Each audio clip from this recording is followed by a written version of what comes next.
Halo teman-teman semua, balik lagi bersama Story 3M, di mana kita kali ini akan menceritakan alur cerita dari manhwa yang berjudul Playding atau Cewek Psikopat. Sebelum masuk, alur cerita ini akan mengandung unsur kekerasan yang sadis yang mungkin akan mengganggu sebagian dari pendengar dan tidak pantas untuk ditiru. Baiklah, langsung saja kita masuk ke dalam alur ceritanya. Pada chapter sebelumnya, Yejin yang ketakutan berusaha untuk mencari perlindungan dari neneknya Baidoa yang merupakan direktur perusahaan media HBS. Akan tetapi ketika dia ingin mengupload video pernyataan tersebut, laptop Yejin malah diretas oleh seseorang sembari mengiriminya sebuah pesan. Yejin tentunya sangat terkejut karena satu-satunya jalan agar dirinya bisa selamat malah diblokir oleh seorang hacker. Yejin berpikir sejak kapan orang ini mulai meretas laptopnya, apakah semua ini adalah perbuatan hacker yang disewa oleh Myungjon. Yejin kemudian menebak apakah orang itu adalah Garam, dan dia dulunya adalah seorang pejuang dunia maya dari Korea Utara. Hacker itu mengatakan kenapa Yejin tidak mengenalinya, apakah dia sudah lupa dengan orang yang menghapus tulisan pengungkapannya di SNS waktu adanya isu kekerasan di sekolah. Mengetahui orang ini bisa tahu soal tulisannya di SNS, Yejin tentunya hanya bisa memikirkan satu orang yang bisa melakukannya. Yejin sangat yakin jika orang itu adalah seorang ahli pemakaman digital sekaligus hacker yang tidak lain adalah sepupu laki-laki Baidoa. Hacker mengatakan akhirnya dia berhasil menebaknya, dan Yejin tentunya menanyakan kenapa dia melakukan ini, kenapa dia malah menghalanginya. Hacker mengatakan dirinya tahu jika dia terlalu bodoh, dan kalau dirinya tidak segera meretasnya, dirinya yakin jika Yejin akan dalam bahaya. Hacker memberitahu jika dirinya baru saja menyelamatkan kehidupannya, dan apakah dia pikir jika nenek tidak tahu tentang situasinya sekarang. Hacker mengatakan jika nenek melakukannya agar tidak menjadi bahan perbincangan publik, terlebih sekarang Baidoa sedang bermain sebagai pemeran utama dalam sebuah web drama. Hacker memberitahu jika Baidoa sedang dalam masa jayanya, bahkan dia menerima banyak sekali tawaran casting dan juga tawaran untuk menjadi bintang iklan. Hacker mengatakan sebaiknya dia segera berandai untuk membuat kekacauan, karena dia bisa membuat Baidoa mereka terkena imbasnya juga. Yejin mengatakan jangan banyak alasan, dan bukankah dia sudah tahu kalau dalam videonya hanya berisikan Yoonjin dan Jinwo yang muncul. Hacker mengatakan agar Yejin memikirkannya baik-baik jika hal ini akan membuat orang-orang menggali masa lalu mereka dan malah melibatkan Baidoa. Hacker mengatakan bukankah dia seharusnya sudah mengerti situasinya, dan Yejin merasa sangat sial karena mereka tidak menganggap ini sebagai urusan mereka.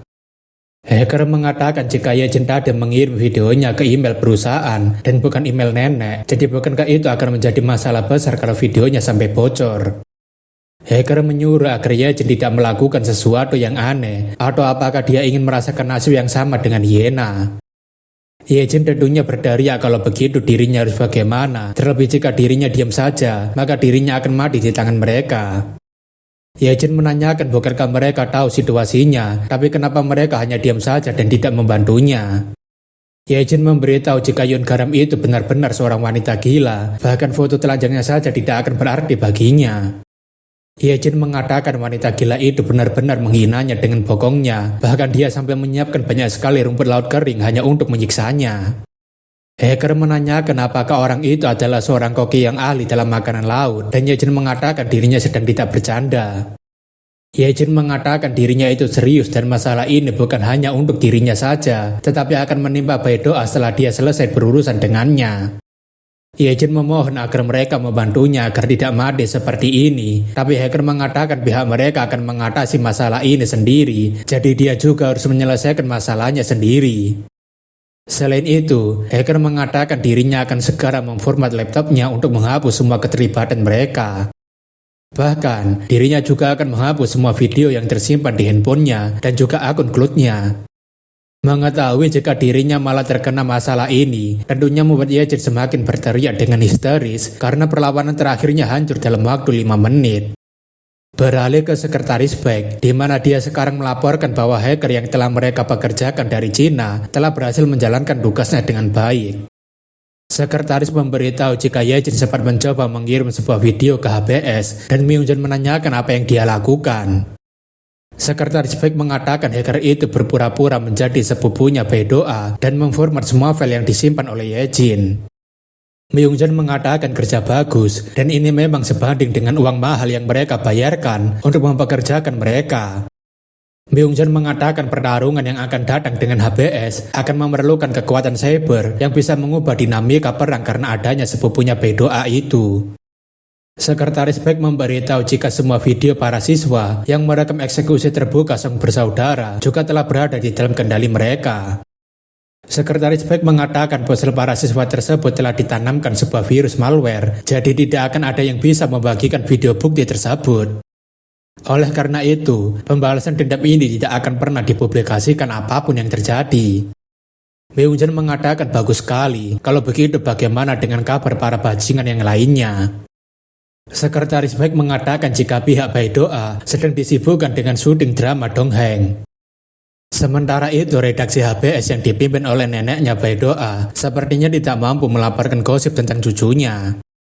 Di sisi lain, keluarganya Kang Ah-yeon sepertinya mereka sama sekali tidak tertarik dengan kabar yang terjadi di Seoul.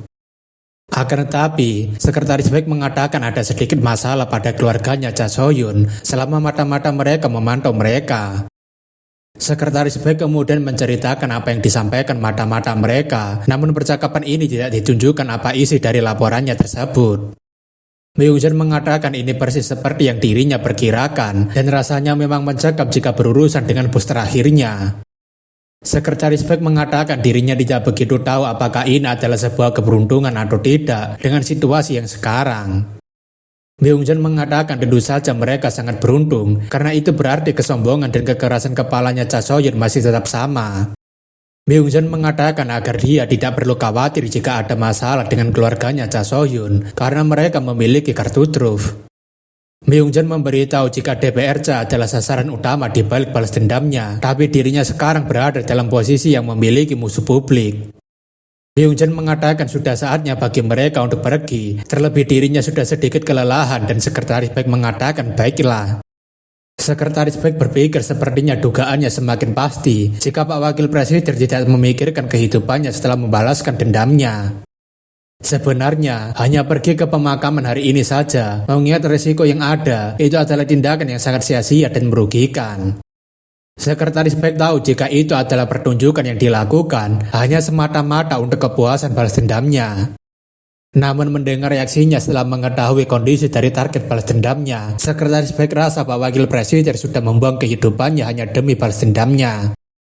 Akan tetapi, Sekretaris Baek tidak ingin membiarkan Pak Wakil Presiden kehilangan makna hidupnya karena dialah orang yang telah memberikan makna pada hidupnya. Sebagai bawahannya yang setia, dirinya akan menemukan alasan baginya untuk hidup setelah pembalasan Pak Wakil Presiden selesai. Keesokan harinya, Ibu Yejin menanyakan kenapa dia bertingkah seperti ini, kenapa dia tiba-tiba tidak mau berangkat sekolah. Yejin yang sangat ketakutan tentunya mengatakan dirinya tidak akan keluar, karena dirinya akan mati jika sampai keluar dari rumah. Yejin mengatakan dirinya tidak akan melangkah sedikit pun dari kamarnya, bahkan dirinya tidak akan pernah lagi pergi ke sekolah. Namun tak lama, ayah Yejin datang sembari mengatakan sebaiknya dia minggir saja, karena tidak ada gunanya berbicara dengan anak seperti itu.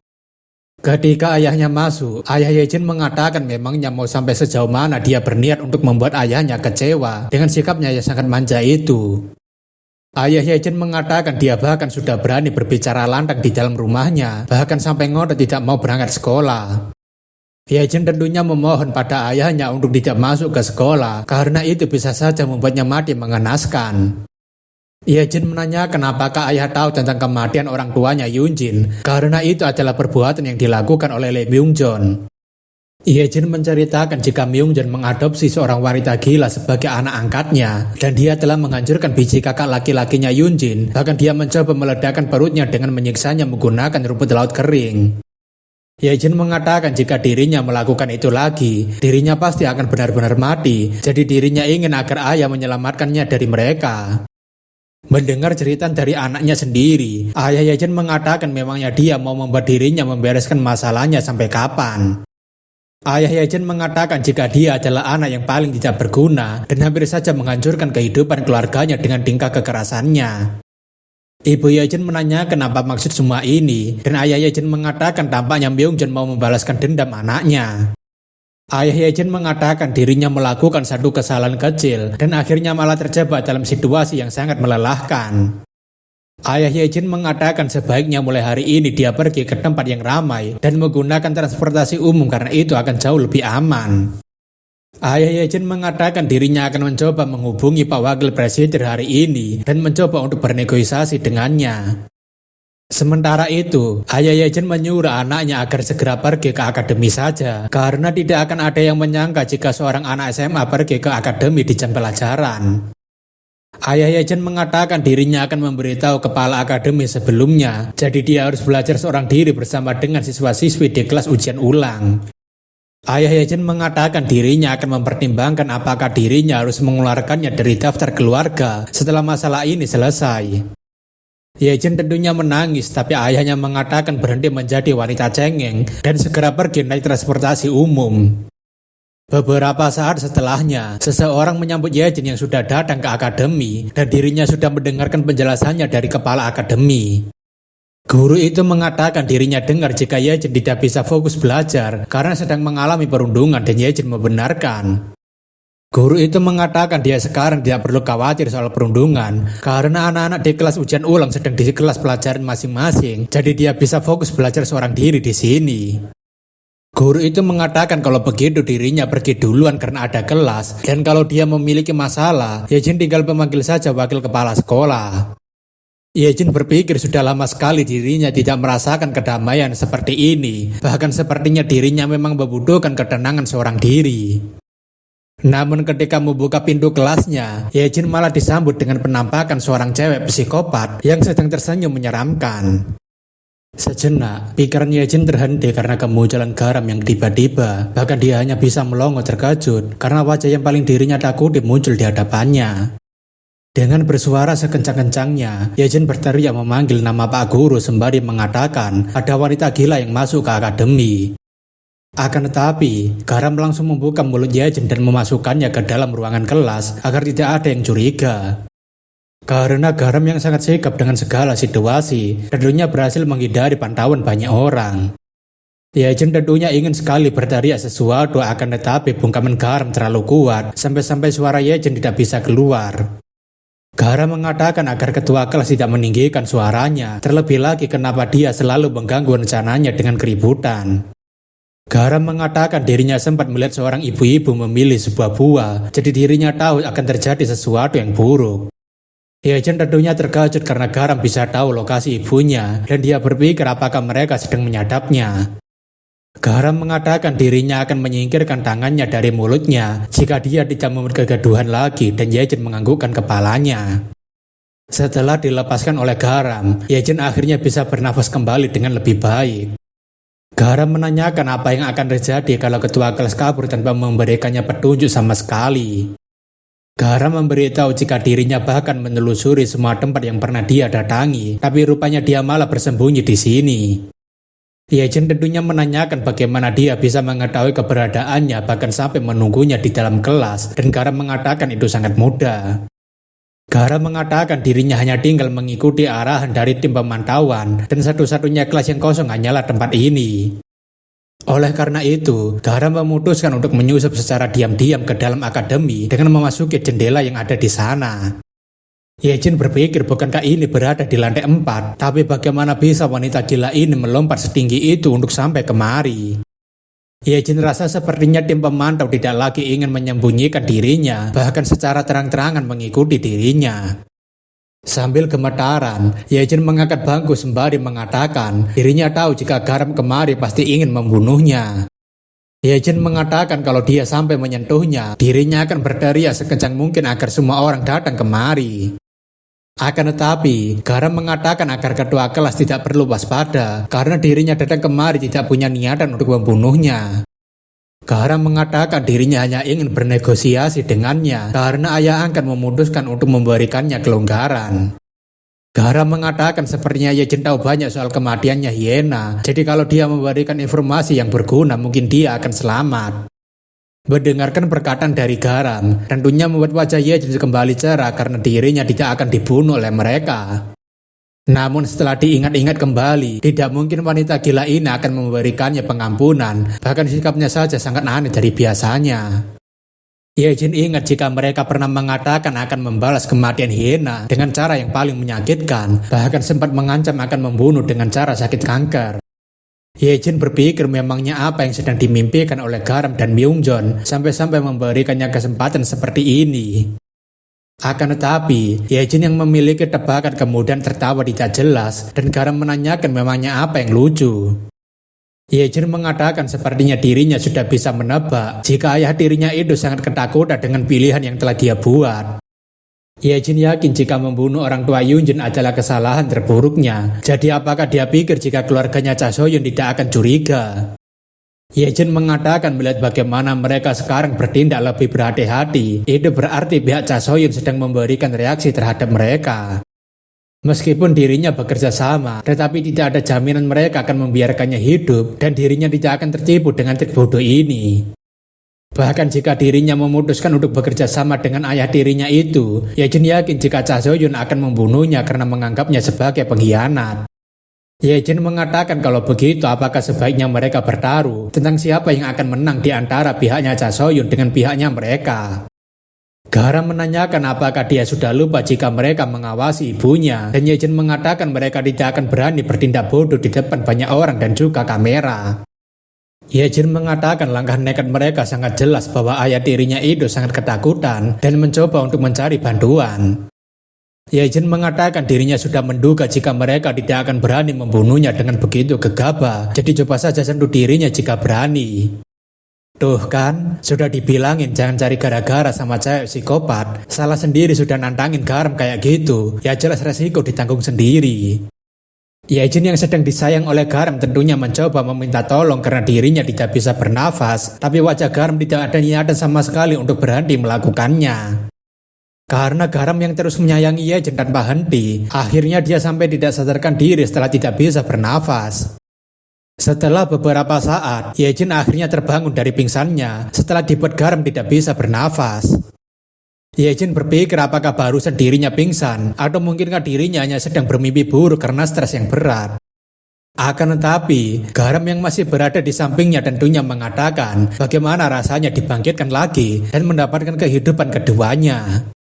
Ye-jin yang sangat terkejut tentunya menanyakan apa yang barusan dia lakukan, dan Garam menanyakan apakah ketua kelas mau lagi.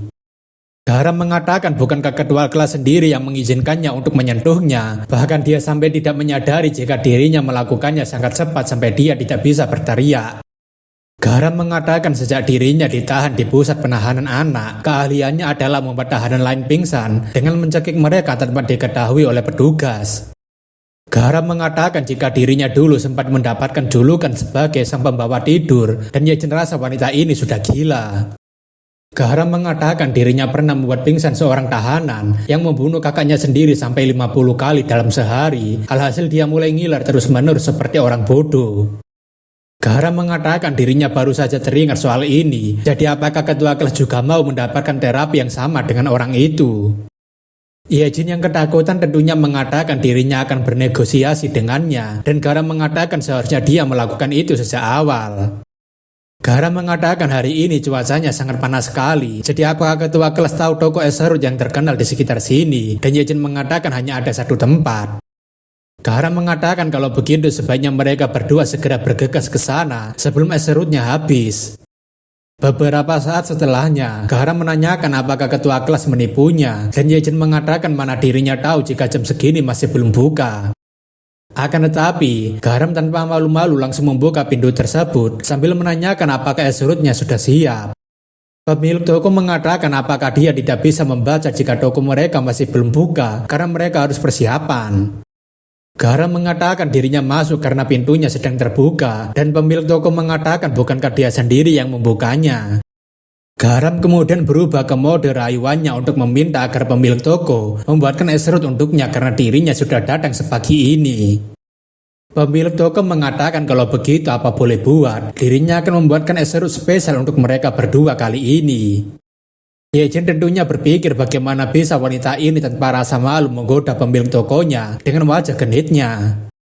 Terlebih lagi dirinya harus mengikuti orang ini tanpa rasa malu, dan memangnya dirinya melakukan kesalahan apa sampai bertemu dengan orang ini di kehidupan sebelumnya. Yejin kemudian menanyakan memangnya negosiasi seperti apa yang ingin dia lakukan dengannya, dan Garam mengatakan agar ketua kelas sedikit bersabar.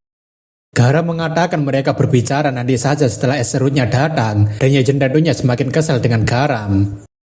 Beberapa saat setelahnya, es serut pesanan Garam dan Yejin akhirnya datang, dan Garam tentunya sangat senang dengan itu. Pemilik toko menanyakan apakah dia memesan es serut mangga, dan Yejin membenarkan. Akan tetapi, Yejin merasa ini sungguh sangat aneh. Bagaimana bisa seorang pemilik toko tahu jika ini adalah pesanannya, padahal dirinya tadi dipesan melalui kios. Garam kemudian mengatakan kenapa kedua kelas terus-terusan melihat pemilik toko, apakah dia sedang naksir kepada pemilik toko. Garam mengatakan bukankah sebaiknya ketua kelas fokus saja dengan es serutnya sebelum es serutnya mencair dan tidak enak lagi. Mengetahui jika ada sesuatu yang janggal tentang pemilik tokonya, Yejin tentunya langsung menukar es serut miliknya dengan es serut milik Garam.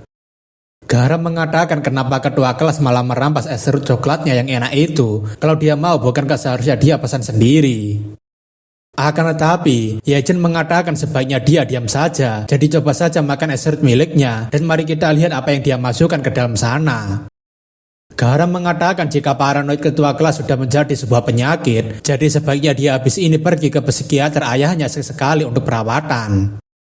Yejin tentunya berteriak agar Garam diam saja, dan coba saja makan es serut miliknya. Yejin berpikir jika Garam pasti memanfaatkan waktu ketika tidak ada seorang pelanggan dan menyuap pemilik toko untuk bermain-main dengan makanannya. Yejin berpikir jika Garam tidak segera memakan es serutnya, maka dirinya akan kabur dari sini secepat mungkin.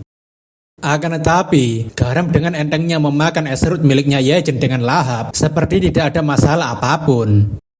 Garam kemudian menunjukkan jika tidak ada sesuatu yang aneh dalam makanannya, jadi ketua kelas tidak perlu khawatir soal ini. Yejin tentunya berpikir kenapa semakin lama wanita ini semakin aneh, dan memangnya kenapa dia harus sampai menunjukkan begitu. Garam mengatakan karena dirinya sudah memastikan tidak ada racunnya, bukankah ketua kelas bisa mengembalikan es serut coklat miliknya. Akan tetapi, Yejin malah memakan es serut milik Garam dengan begitu lahap, dan itu membuat Garam berteriak kenapa ketua kelas merampas hak miliknya. Yejin berpikir sepertinya tidak ada masalah dengan makanannya, meskipun orang ini pasti iseng dengan makanannya. Yejin rasa sepertinya dirinya perlu memberikan informasi palsu pada mereka, lalu menghubungi Cha Soyun untuk membangun kepercayaan dengannya. Meskipun dirinya tidak yakin apakah bajingan dengan banyak masalah itu akan menanggapinya, tapi setidaknya dirinya harus mencobanya. Namun ketika melakukan beberapa kali suapan, Yejin malah mengunyah sesuatu yang seharusnya tidak ada, dan malah membuat mulutnya kesakitan. Yejin yakin jika benda ini seharusnya tidak masukkan ke dalam es serut, tapi kenapa benda seperti ini malah masuk ke dalam es serutnya? Ketika Yejin memuntahkan makanannya, dia sangat terkejut dengan yang barusan dirinya kunyah itu adalah serpihan kaca. Tentu saja, Yejin akhirnya baru tersadar dengan siksaan yang akan dilakukan oleh psikopat ini dengan membuatnya lengah setiap saat. Eksekusi pembalasan dendam kedua pada Yejin, yaitu memberikannya perjamuan terakhir dengan menu spesial es serut kaca.